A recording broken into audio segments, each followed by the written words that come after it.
Hello everyone, welcome back to the channel. Hope you are doing well and fine, and in today's video I'll be showing you how to use Ticketmaster Tickets. So without wasting any time, let's just jump right on the video and make sure to watch this video till the end and follow the steps as well.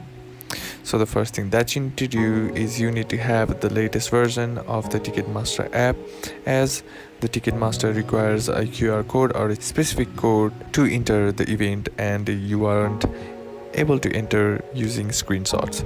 So make sure that you use the latest version of the Ticketmaster app, and once you are done with that, once you log into your account and head over this events tab, there you'll find your ticket and where it is located and when it is timed.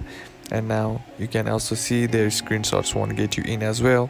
Now here you can simply show this code, or you can view the QR code, or you can simply add this to your wallet as well. And once you are inside the concert, you have to use this code or show this code or the QR code, depending on the version you are using, to the concert for having the permission to enter. And that's basically how to use Ticketmaster Tickets. And that's it for today's video, guys. Hope this video was useful to you. Leave a like if it did, comment down below what the next video should be on, consider subbing to the channel. Thanks for watching. Bye bye.